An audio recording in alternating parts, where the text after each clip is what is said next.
गगन दमामा बाजियो,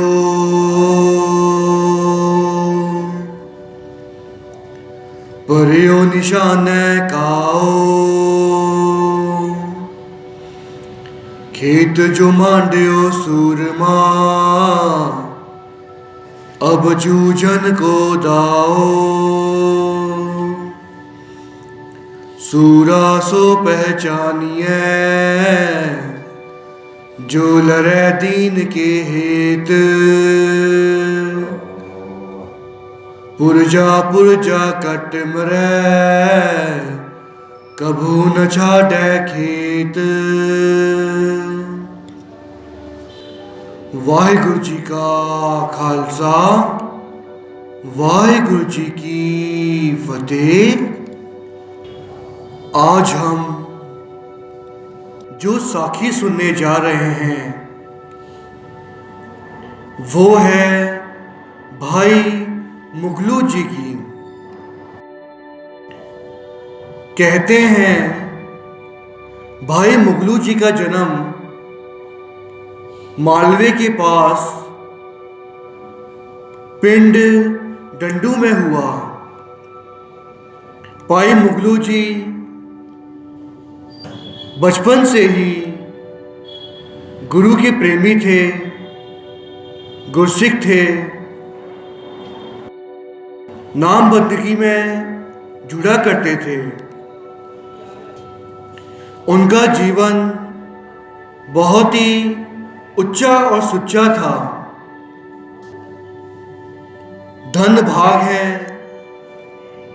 भाई मुगलू जी के, जिन्हें पहले तो मैं ये कहूँगा कि गुरसिख के घर में उन्होंने जन्म लिया और सिक्खी को अच्छी तरह से निभाया। बानी के साथ जुड़े, सेवा बंदगी के साथ जुड़े।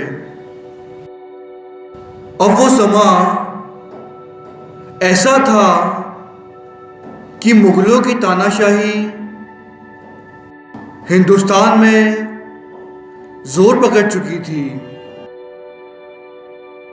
पंचवी पातशाही धन धन साहिब श्री गुरु अर्जन देव जी महाराज, जिन्हें मुगलों ने तख्ती तवी पर बिठाकर यहां तक कि उनके सर पर गरम गरम रेता डालकर उन्हें शहीद किया। गुरु अर्जन देव जी महाराज जी की शहादत के उपरांत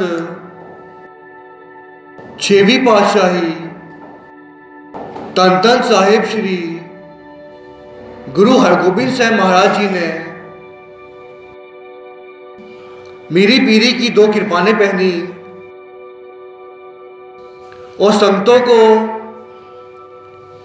ये उपदेश दिया कि जो भी गुरु की प्यारी संगत गुरु के दर्शनों के लिए आए, वे उनके दरबार में अच्छी नस्ल के घोड़े लेकर आए और भेंट स्वरूप वे सुंदर कृपानें दें, तलवारें दें, जो कि आगे चलकर युद्ध के लिए काम आ सके। क्योंकि मुगलों का वो राज था, मुगलों की तानाशाही चल रही थी। हिंदुओं को जबरन ही मुस्लिम बनाना चाहते थे वे, किसी ना किसी ढंग से। यदि कोई नहीं बनता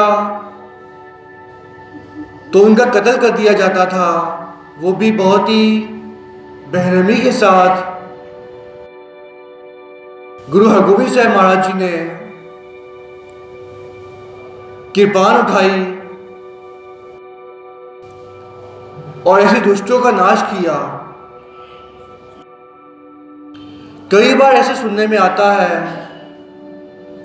कि कुछ लोग सिर्फ और सिर्फ पंचवीं पातशाही तक ही मानते हैं। आगे वो ऐसा समझते हैं कि गुरु कभी तलवार नहीं उठाते, जंग नहीं करते, इसीलिए वे गुरु हरगोबिंद साहब महाराज जी को नहीं मानते। ये तो भाई उनकी बेवकूफ़ी है। वे अपने लिए नरक जाने का सामान तैयार कर रहे हैं, मैं तो ये कहूँगा, जो कि गुरु के प्रति किंतु परंतु करते हैं। क्योंकि 10 ही जो गुरु हुए हैं वे सभी एक ही ज्योत हैं। गुरु नानक देव जी की ज्योत ही 10 में समाई हुई है।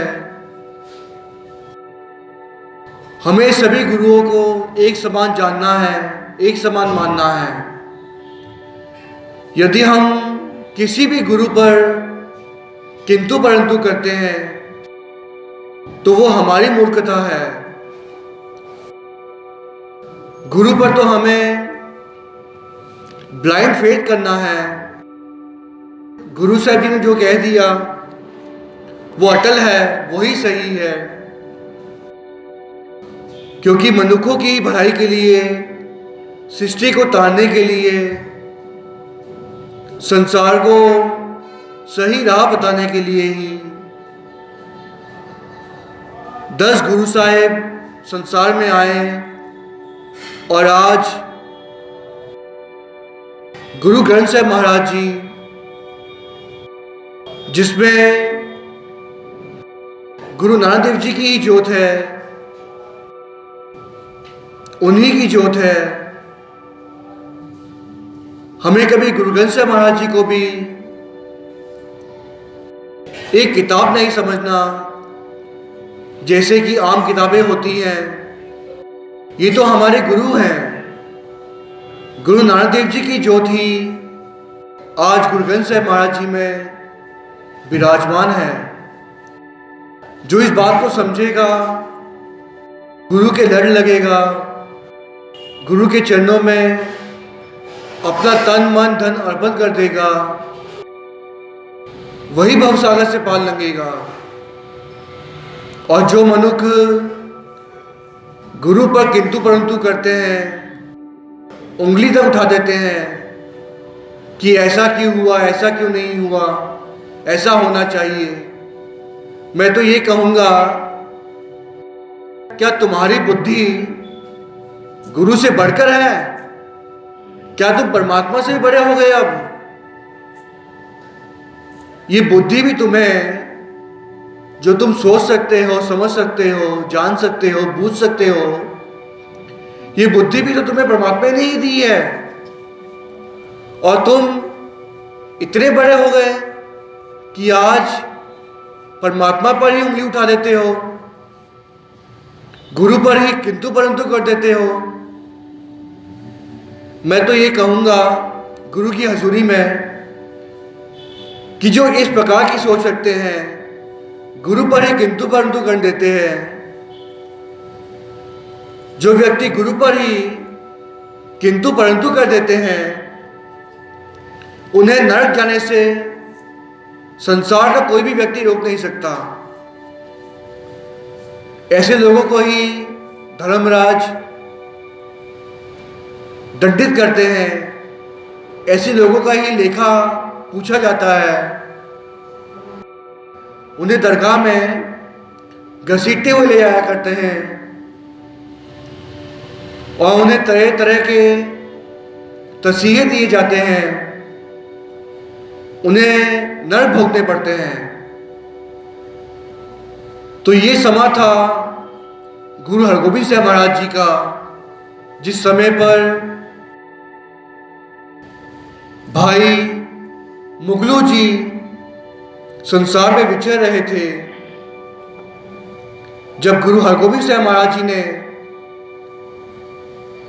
हिंदू धर्म के लिए, उनकी रक्षा के लिए जब कृपान उठाई ताकि वो दुष्टों का नाश कर सके, दुष्टों को शोध कर उन्हें दंड दे सके।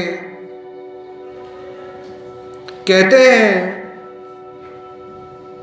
गुरु हरगोबिंद साहब महाराज जी का युद्ध हुआ मुगलों के साथ, और उसी युद्ध में ये जो भाई मुगलू जी थे वे उस युद्ध में घायल हो गए, और ऐसे ही घायल अवस्था में युद्ध के मैदान में पड़े हुए थे। संसार में हमने ऐसे कई राजा देखे हैं, महाराजा देखे हैं, जिन्होंने इस संसार में स्त्री के लिए युद्ध किए, अपने राज्य को बचाने के लिए युद्ध किए। कुछ राजाओं ने तो दूसरे राज्य को हड़पने के लिए युद्ध कर दिए। कई तरह के पॉलिटिक्स हुए। कई राजाओं ने धन के लिए, शोहरत के लिए, नाम के लिए युद्ध किए, परंतु गुरु साहिबानों ने, गुरुओं ने जितने भी युद्ध किए थे वे सभी युद्ध सिर्फ और सिर्फ किसी की धर्म की रक्षा की खातिर किए, जोर जुल्म को खत्म करने के लिए किए, दुष्टों का नाश करने के लिए किए, अपने स्वार्थ के लिए, अपने लिए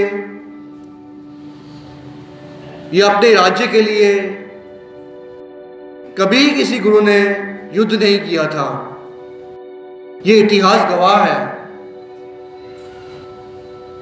जब जब संसार में विपदा आन पड़ी, भले ही वो किसी धर्म पर थी, भले ही वो किसी की इज्जत पर थी, सच्चाई पर जुल्म हो रहा था, गरीबों को बुरी तरह से बेरहमी से तबाह किया जा रहा था, उन्हें जबरन ही मुस्लिम बना दिया जा रहा था, और गुरुओं ने उन्हें शोध कर उन दुष्टों का नाश किया था। जितने भी युद्ध हुए वे सभी इसी प्रकार के थे। तो कहते हैं भाई मुगलू जी, युद्ध के बाद युद्ध के मैदान में गंभीर हालत में घायल पड़े हुए थे, और गुरु हरगोबिंद साहब महाराज युद्ध जीतने के बाद, आम हम देखते हैं जो और राजा होते हैं वो सिर्फ अपना ही सोचते हैं कि युद्ध जीत लिया, अब जश्न मनाएं, ऐश करें, रंगरलियां बनाएं। परंतु गुरु हरगोबिंद साहब महाराज जी तो आप पिता परमेश्वर का रूप है। वो तो अपने सिखों को इतना प्यार करते हैं जितना कि एक माँ बाप अपने बच्चों से भी नहीं करते। अब हुआ यूं कि जब भाई मुगलू जी युद्ध के मैदान में घायल पड़े हुए थे, गुरु हरगोबिंद साहब महाराज घायलों को देखने के लिए, उनकी मरहम पट्टी करने के लिए, ताकि उन्हें बचा सकें, उन पर कृपा करने के लिए, उन पर रहमत करने के लिए, उन्हें बख्शिशी देने के लिए अपनी मेहर भरी नजर उन पर डालने के लिए युद्ध के अंत में मैदान में विचर रहे थे। इसी बीच कहते हैं गुरु हरगोबिंद साहब महाराज जी की नजर इस भाई मुगलू जी पर पड़ गई। धन भाग है भाई मुगलू जी के, जिन पर नजर पड़ी गुरु हरगोबिंद साहब महाराज जी की। हम तो रोज गुरुद्वारे आते हैं, माथा टेकते हैं। काश कभी गुरु हम पर भी अपनी मेहर भरी नजर डालें और हमारे जीवन को सफला कर दें, हमें भवसागर से पार लगा दें। अब हुआ यूं कि भाई मुगलू जी उनके धड़ को उठाकर, मुख को उठाकर गुरु हरगोबिंद साहब महाराज जी ने अपनी गोद में रख लिया। जरा सोचिए, हमने दुनिया में बड़े बड़े राजा महाराजा देखे हैं, उनकी कथाएं सुनी हैं, उनके बारे में सुना है। क्या कोई गुरु की जैसे हो सकता है कि युद्ध के मैदान में कोई गुरु, कोई राजा चौकड़ा मारकर बैठ जाए और सिख को उठाकर अपनी गोद में ले ले? गुरु हरगोबिंद साहब महाराज जी ने भाई मुगलू जी के घाव को साफ किया, खून को पोंछा। भाई मुगलू जी की आंखें खुली। भाई मुगलू जी गुरु हरगोबिंद साहब जी के दर्शन करके निहाल हो गए। कहते हैं गुरु हरगोबिंद साहब महाराज जी ने प्रेम सहित निहाल होकर भाई मुगलू जी से कहा, भाई मैं आपसे बहुत खुश हूं, मांगो क्या मांगना चाहते हो। यदि हम होते तो राजपाट मांग लेते, धन दौलत मांग लेते, शोहरत मांग लेते, संसार में हमारा नाम हो जाए, ये सभी कुछ मांग लेते।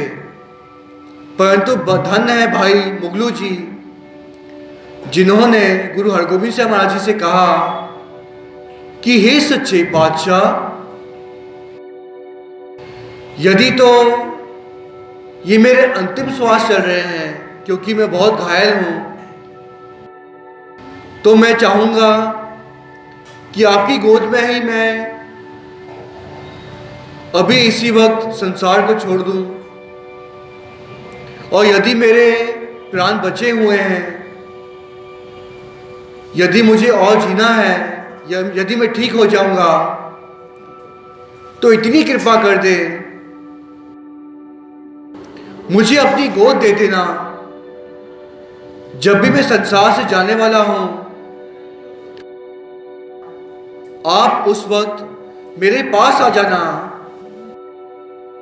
और मुझे इसी प्रकार अपनी गोद में लिटा देना, और मैं आपकी गोद में ही दम तोड़ दूं, संसार को छोड़ दूं। बस मुझ पर इतनी ही रहमत करना, इतनी ही कृपा करना। जब भी मैं संसार से जाऊं, मुझे आपकी गोद नसीब हो, मैं आप ही की गोद में संसार को छोड़ूं, अपने प्राण त्यागूं। धन्य है भाई मुगलू जी, जिनकी सोच इतनी ऊंची है, इतना पवित्र है जीवन उनका। इस पर गुरु हरगोबिंद साहब जी महाराज जी ने कहा कि हे भाई मुगलू जी, आपसे पहले तो मैं ये चोला छोड़ देने वाला हूं, यानी कि आपसे पहले ही मैं संसार से जाने वाला हूं। मेरी जोत आगे आने वाले गुरुओं में होगी, आप फिक्र ना करें। जिस भी गुरु में मेरी ज्योत होगी मैं आ पाऊंगा। गुरु आएंगे, गुरु नानक देव जी आप आएंगे और उनकी गोद में ही अब अपने प्राण त्यागेंगे। ये गुरु साहब जी ने वचन कर दिए थे। अब हुआ यूं, भाई मुगलू जी ठीक हो गए। उन्होंने आगे चलकर गुरु हरगोबिंद साहब महाराज जी के लिए धर्म के खातिर, किसी की लाज बचाने की खातिर, किसी की इज्जत बचाने की खातिर उन्होंने कई जंगें लड़ी। भाई मुगलू जी धन है जिन्होंने गुरु हरगोबिंद साहब महाराज जी का साथ लिया, जिन्हें गुरु हरगोबिंद साहब महाराज जी का साथ मिला। समा आने पर कहते हैं भाई मुगलू जी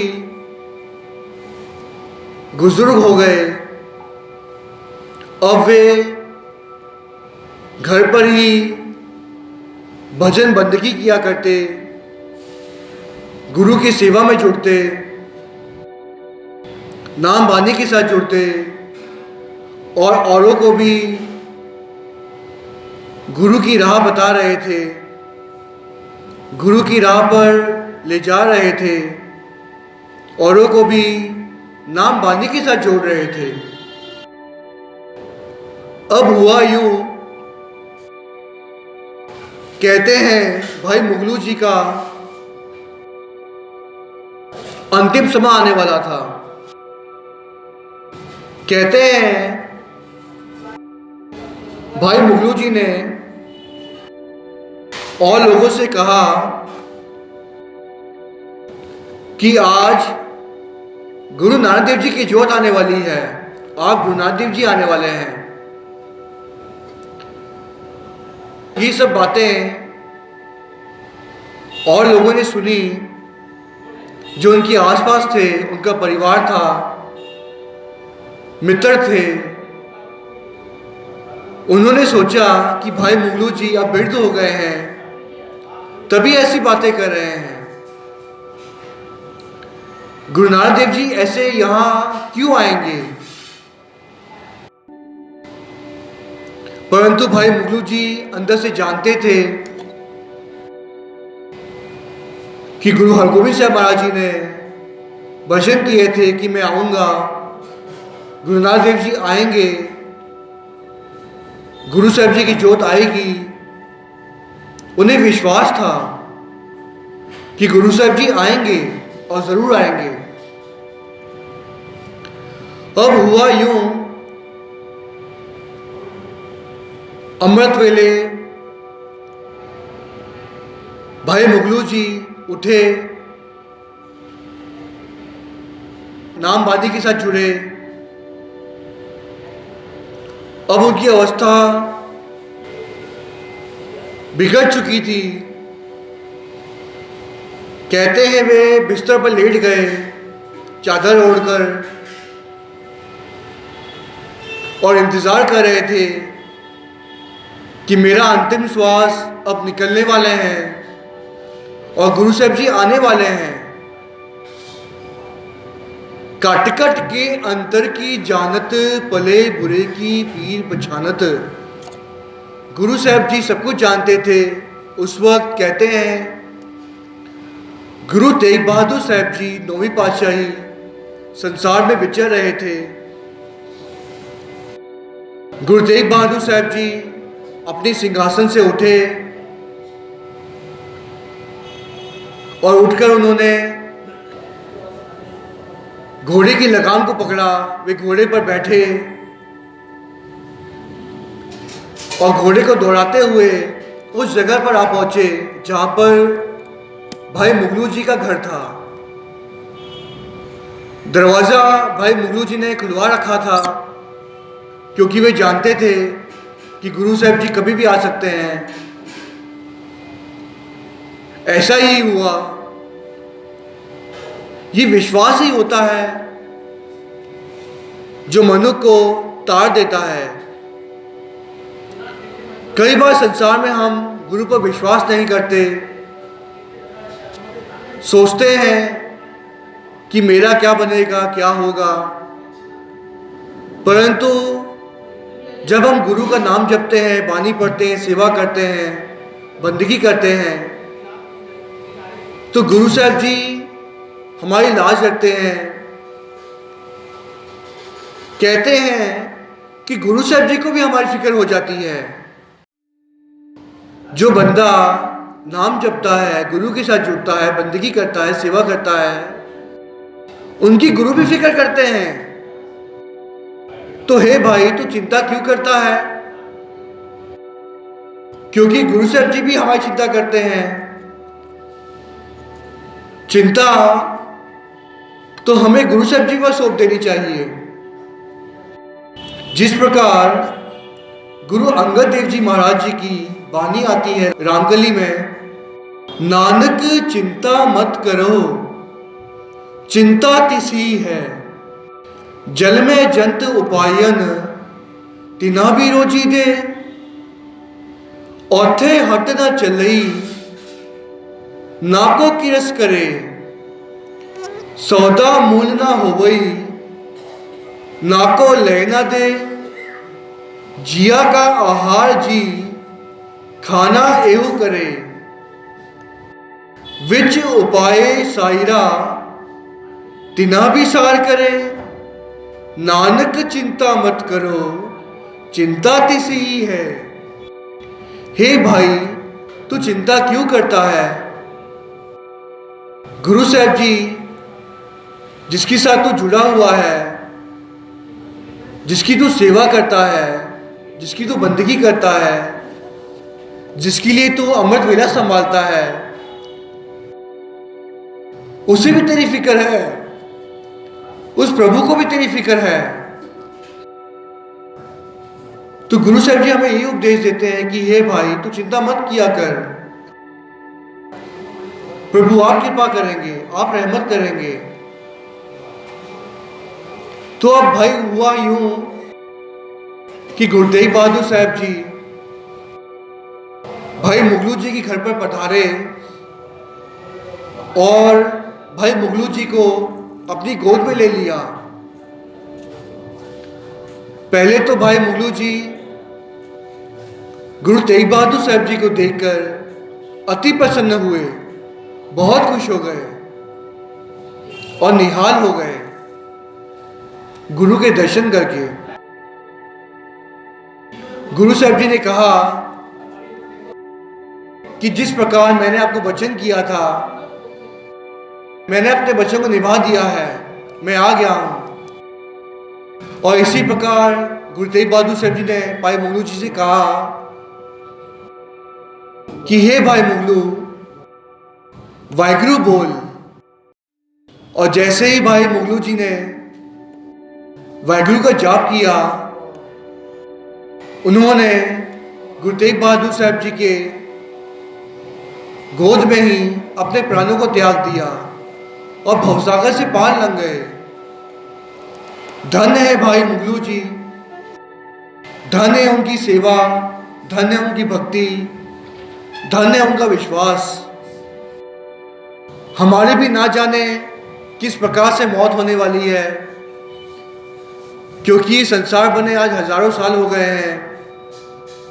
कोई भी व्यक्ति यहाँ पर हमेशा के लिए नहीं रह सकता, हर किसी को जाना है। परंतु यदि आज हम अपने मौत के बारे में ना सोचें, तो आगे आने वाला कल बहुत मुश्किल होगा। यानी कि हम नामवादी के साथ जुड़े, सेवा के साथ जुड़े, बंदगी में जुड़े, प्रभु के साथ जुड़े, गुरु के साथ जुड़े, ताकि हमारा मरना सफल हो जाए, जीना भी सफल हो जाए, मरना भी सफल हो जाए, हम भवसागर से पार लंघ जाए। जिस प्रकार गुरु अमरदास महाराज जी की वाणी आती है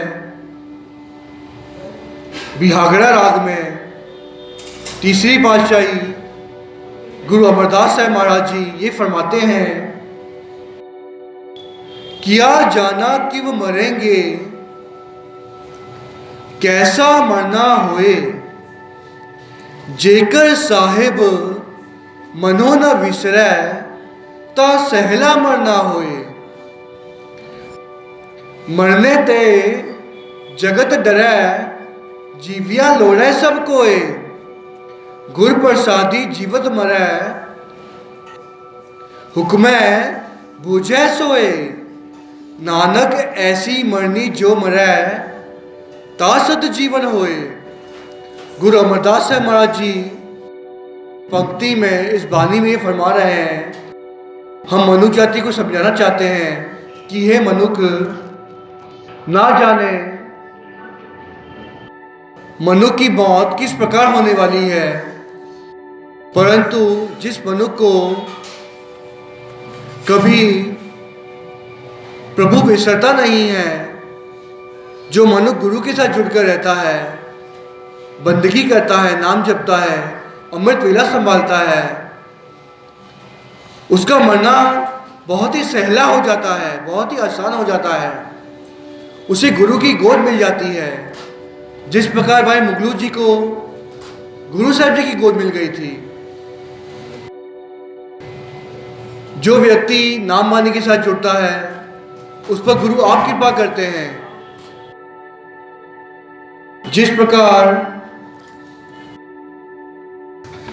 वाणी आती है भगत कबीर जी की, जिसमें भगत कबीर जी कहते हैं, कबीर मोहे मरने का चाव है, मरो ता हर के द्वार।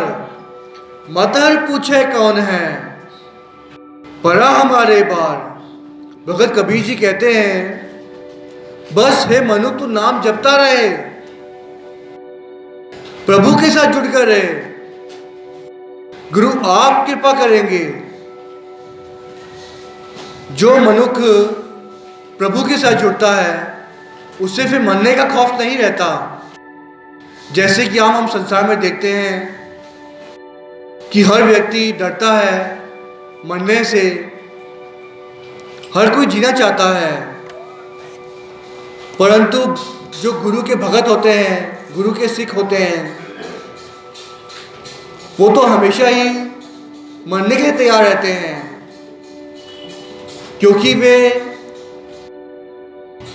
गुरु को अपना तन मन धन उनके चरणों में अर्पण कर चुके होते हैं, तो उन्हें किसी प्रकार का खौफ नहीं रहता, डर नहीं रहता।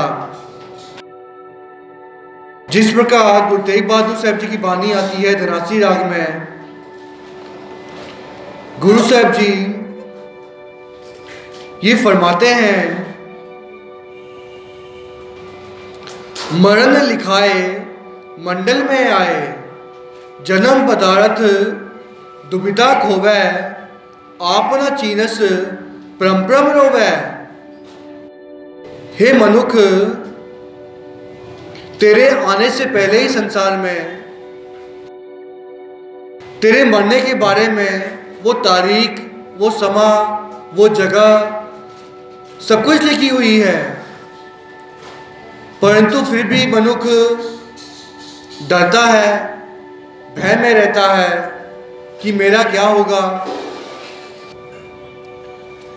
हमें तो ये मनुष्य जीवन मिला है प्रभु के साथ जुड़ने के लिए, प्रभु की भक्ति करने के लिए, और जो मनुष्य संसार में ही ग्रसित होकर रह जाता है, वो तर नहीं सकता, क्योंकि जो मनमुख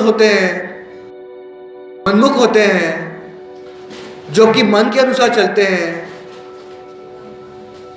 उनके बारे में गुरु कहते हैं कि उन्हें 84 जुनें भोगनी पड़ती हैं। भगत कबीर जी कहते हैं बिहागरा राग में, कबीरा मरता मरता जगमुआ, मर भी ना जाने कोए, ऐसी मरनी जो मरै, बहोर ना मरना होए। जिस प्रकार भाई मुगलू जी धन है, उनका मरना भी धन है, जिन्हें गुरु हरगोबिंद साहब महाराज जी की गोद नसीब हुई। जिस प्रकार गुरु हरगोबिंद साहब महाराज जी ने वचन कर दिए थे, गुरु नानक देव जी आएंगे और गुरु साहब जी की गोद में ही आप अपने प्राण त्यागेंगे। आप फिक्र ना करें। ऐसा ही हुआ था। गुरु तेग बहादुर साहब जी आए और उनकी गोद में ही भाई मुगलू जी ने अपने प्राण त्याग दिए। तो हमें हमेशा गुरु के साथ जुड़कर रहना है और यही प्यास शक्ति है जिस प्रकार की प्यास के बारे में गुरु अर्जन देव जी महाराज जी ने श्री राग में फरमाया है। देहो दरस सुख दातिया मैं गल विच लेहो मिलाए जियो तुद जेवर अवर ना पालिया तू दीप लोए प्यालिया तू थान तरंतर रव रहया नानक भगता सच आधार जियो। हम भी इस प्रकार की अरदास करें कि गुरु के दर्श हमको मिल जाए, गुरु की हमें भक्ति प्राप्त हो जाए, हम गुरु के भगत बन जाएं, नाम के साथ जुड़े, वाणी के साथ जुड़े, अमृत वेला संभालें और अपने जीवन को, मनुष्य देह को हम सफला कर दें। कथा करते हुए आप जी के दास से कई प्रकार की भूलें हो गई हैं। साथ संगत बख्शन योग पुल्ला बख्शो और साथ संगत आशीष बख्शो की दास आपकी इसी प्रकार सेवा करता रहे और भवसागर से पार लंघ जाए। मुझे कभी 84 लाख दुनिया ना भोगनी पड़े। साथ संगत ऐसी आशीष बख्शना, मेरा आवागमन मिट जाए। साथ संगत ऐसी आशीष बख्शना, दास का परिवार सुखी बसे और हमेशा चढ़ती कला में रहे। साथ संगत ऐसी आशीष बख्शना, अवर उपदेश से आप ना करे, आवत जावत जन्मे मरे। जिस प्रकार मैं आपको उपदेश दे रहा हूँ, कथा सुना रहा हूँ, साखियाँ सुना रहा हूँ, उस अनुसार मैं खुद भी चल सकूँ। साथ संगत ऐसी आशीष बख्शना, सर पर हाथ रखे ऐसी मेहर करना। फतेह का जवाब फतेह में दें। वाहिगुरु जी का खालसा, वाहिगुरु जी की फतेह।